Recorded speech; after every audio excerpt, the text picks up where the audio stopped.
नमस्कार स्टूडेंट्स, सांख्यिकी के अंतर्गत आज अपना टॉपिक है क्वार्टाइल डेविएशन, चतुर्थ विचलन, जिसको क्यूडी बोलते हैं, क्वार्टाइल डेविएशन। तो तृतीय चतुर्थक यानी Q3 तृतीय चतुर्थक, क्वार्टाइल तृतीय और प्रथम चतुर्थक क्वार्टाइल प्रथम के अंतर के आधे को, के अंतर Q3 माइनस Q1 के आधे को, आधा हो गया ना 1/2 को चतुर्थक विचलन कहते हैं। आया समझ में कि तृतीय चतुर्थक ये निकालना कैसे निकालना है ये समझाएंगे। और तृतीय चतुर्थक और प्रथम चतुर्थक के आधे को क्वार्टाइल डेविएशन कहते हैं। या Q2 क्या है? Quartile deviation. और Q3 क्या है? और तृतीय चतुर्थक। और ये क्या है? Q1 है प्रथम चतुर्थक, और ये इसका आधा है। उसको क्या कहते हैं?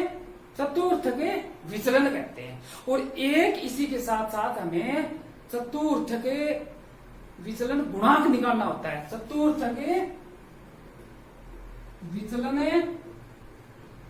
गुणांक ये निकालना होता है। इसको कहते हैं कोफिशिएंट, कोफिशिएंट यानी गुणांक ऑफ क्यूडी, क्यूडी का गुणांक निकालना होता है। इसके लिए हमें क्या करना है?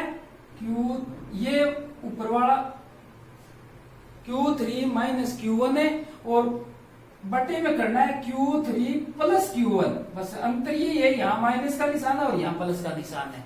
यहाँ घटाकर लिखना है रकम और यहाँ जोड़कर लिखनी है।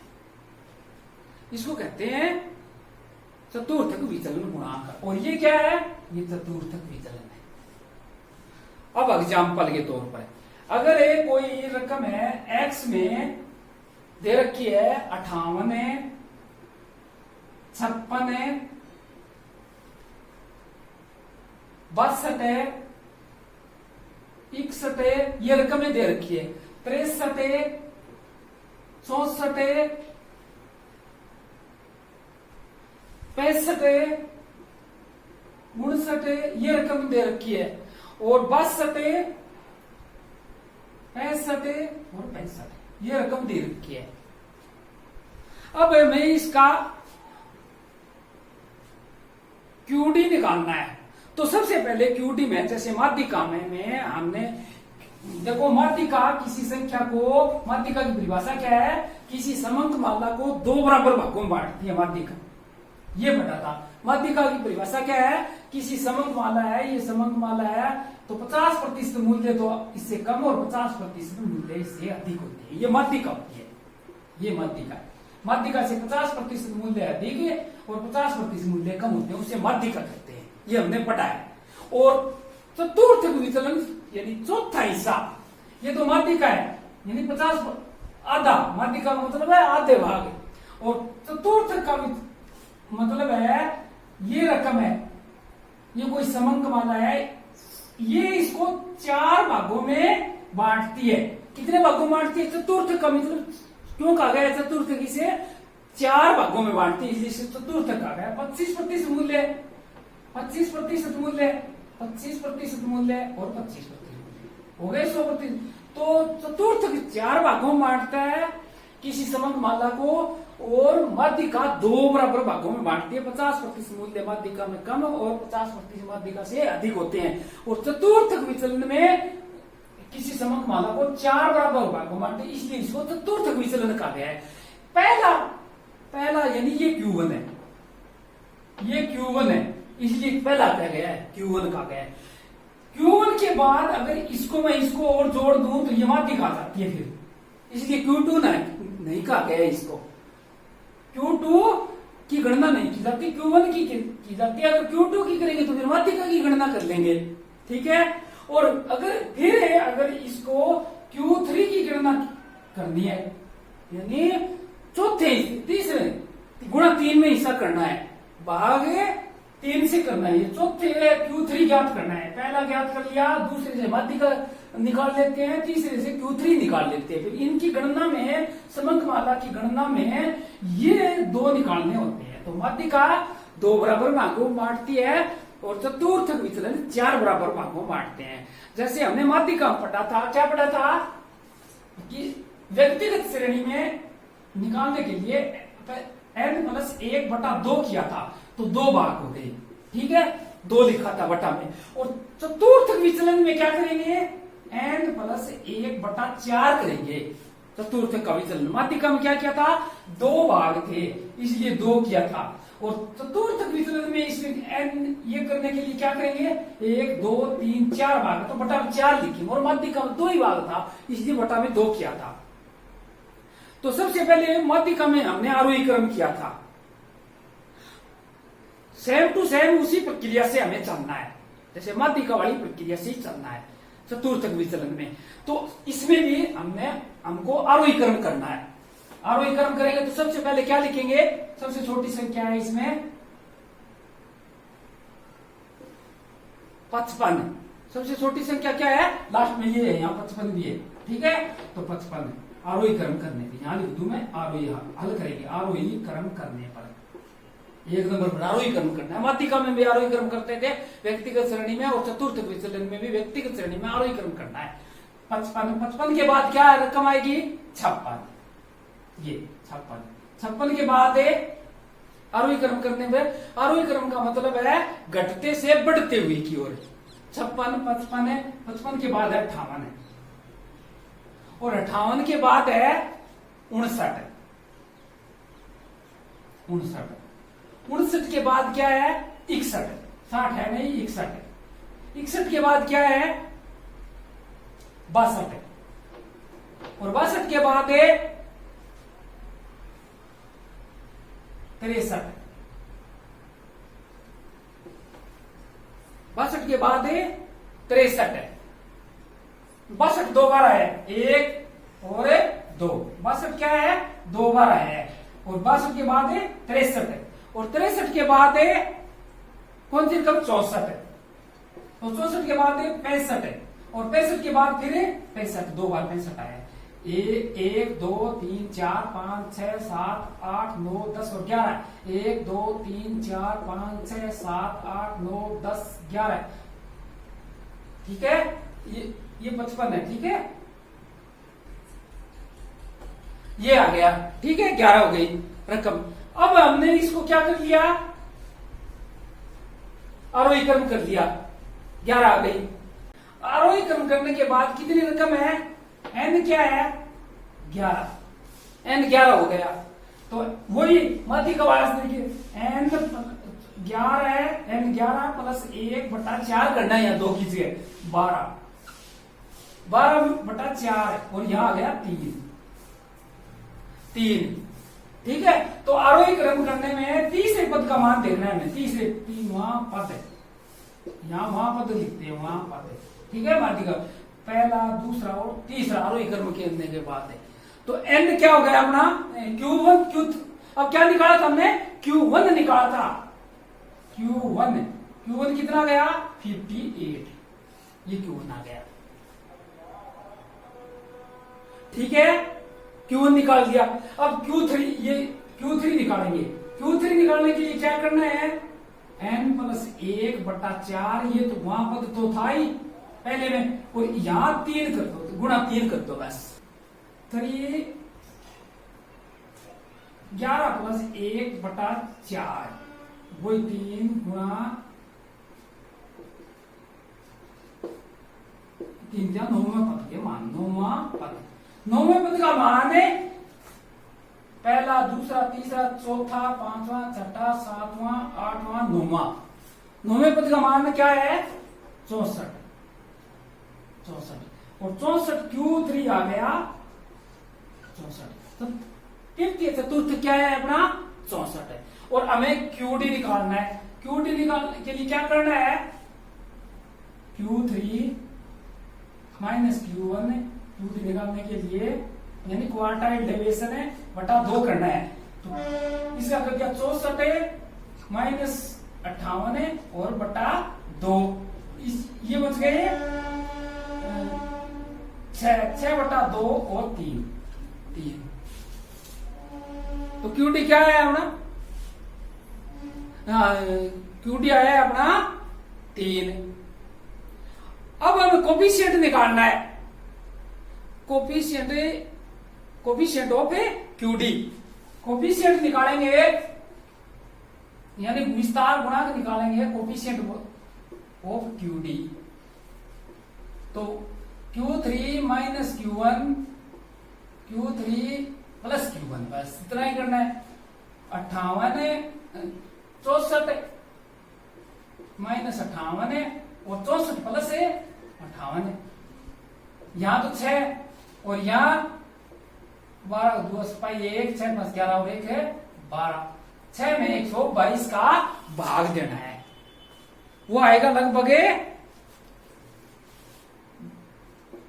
0.049 अगर इसमें भाग देंगे तो अपना कोफिशिएंट क्या गया? 0.049। इसका मान हमेशा एक याद रखने लायक बात है कि 1 से कम रहता है मान। इसका मान क्या रहता है? 1 से कम ही आना चाहिए मान कोफिशिएंट में। तो कम आ रहा है 1 से, क्योंकि 0.49 आ रहा है, 0.049 आ रहा है। तो ये तो हुआ व्यक्तिगत श्रेणी में। इसी प्रकार हमें खंडित श्रेणी में भी और डिस्क्रीट सीरीज, उसमें कंटिन्यू सीरीज में भी, सतत श्रेणी में या अविच्छिन्न श्रेणी में सवाल हल कर सकते हैं। जैसे हमें कोई मध्यमान दे रखा है, दूसरे उदाहरण के तौर पर मध्यमान दे रखा है, मध्यमान, और इस मध्यमान दे रखा है 1 2 3 4 5 6 7 8 और 9 तक दे रखा है, 8 और 9 तक दे रखा है। मध्यमान मिड पॉइंट दे रखा है, तो इसका मतलब हमें आवर्ती वर्ग बनाना है, वर्गांतर बनाने हैं, वर्गांतर यानी वर्ग बनाने हैं।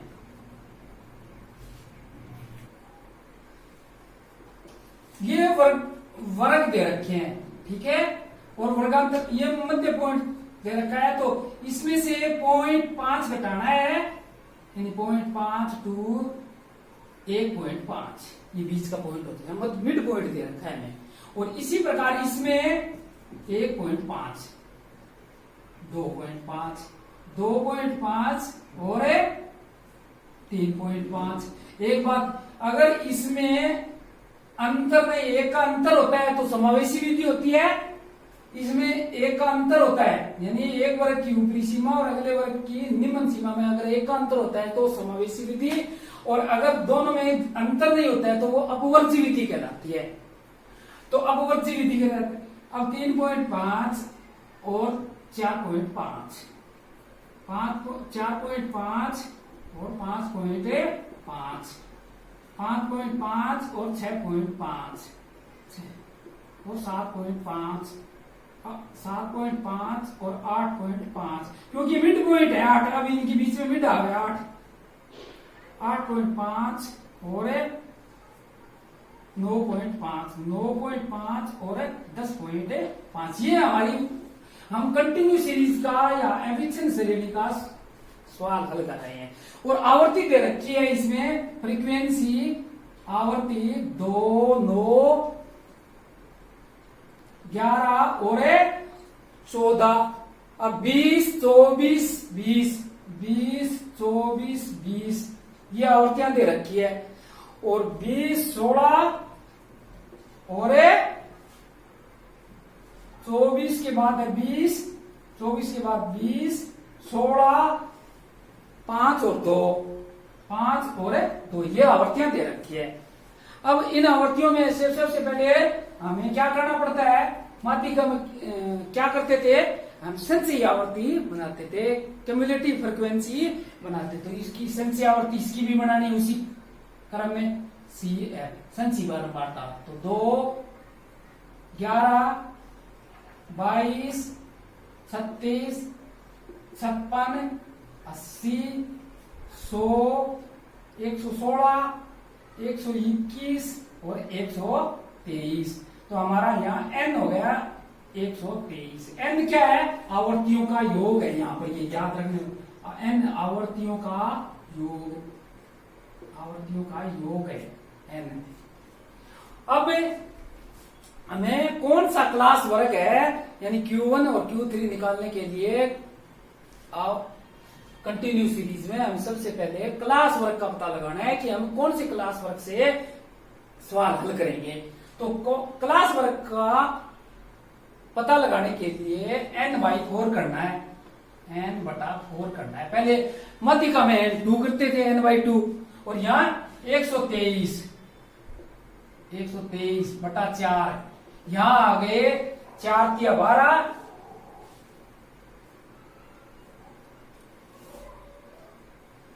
120 और 30.75 आ गया। अब हमें क्लास वर्ग का पता लगाने के लिए CF में देखेंगे।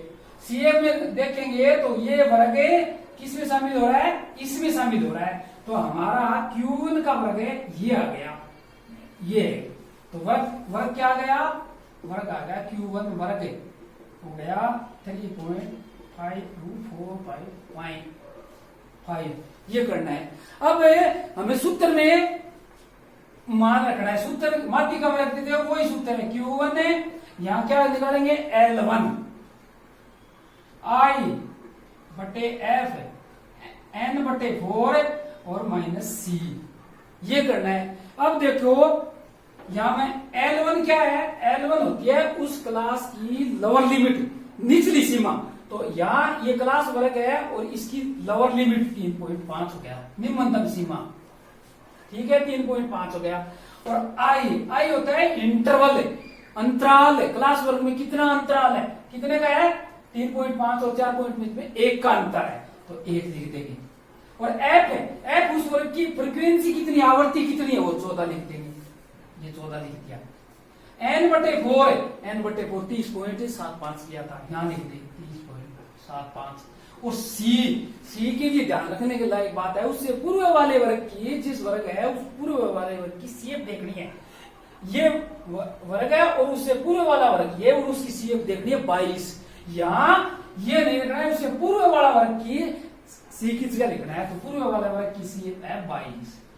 ये 3.5 प्लस 1/14 और ये हो गए 3.5 प्लस 8.75 और इसमें 14 का भाग देना है। तो इसमें भाग देते हैं तो आता है 3.5 और इस प्लस यह है 0.625, 6, 2 और 5, ये हो गए 3.5 और 0.625, यहाँ 5, 2, 1 और 4.12, ये आ गया हमारा Q1। क्या गया? वो 4.125, ये Q1 आ गया, ये Q1 निकाल दिया। अब Q3 निकालना है। Q1 निकाल लिया, Q3 निकालने के लिए क्या करना है? वो n/4 ये करना है। तो 30.3 गुणा 30, ये हो गए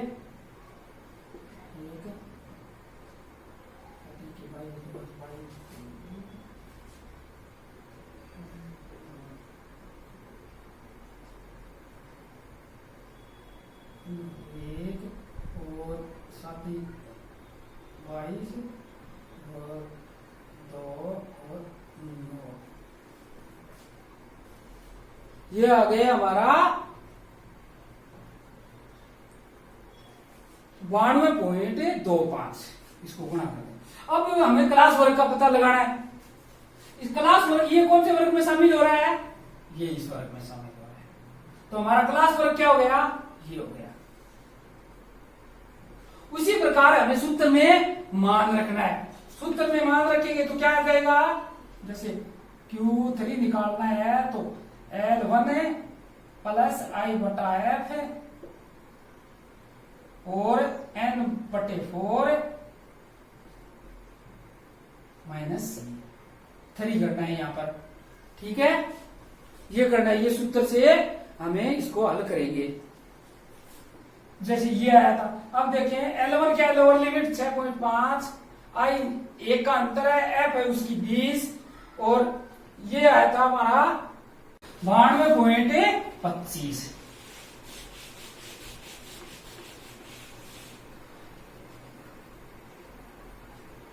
(6.5) प्लस 1 गुणा इसका अंतर 12.25 और बटा में 20। 6.5 प्लस है, अगर 12.25 में तो ये आएगा 0.6 और 1 2 के 1 2 इसमें भाग देते हो क्योंकि 6 दूनी 12 और बचे ये, तो 6.612। अब अगर हम इसको जोड़ेंगे तो 6.5 और इसमें पॉइंट के नीचे पॉइंट 6 1 2 5 5 2 1 7 ये आ गया।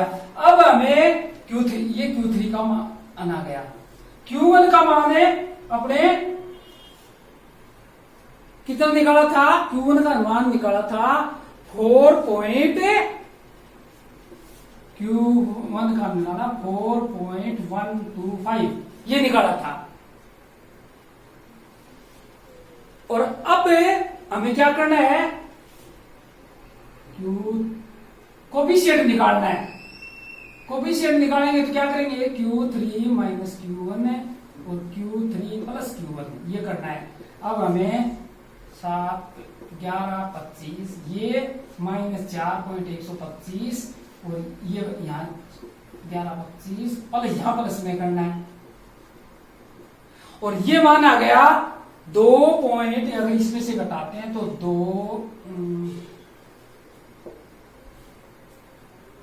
2.9875 ये आता है, और इसमें जोड़ते हैं तो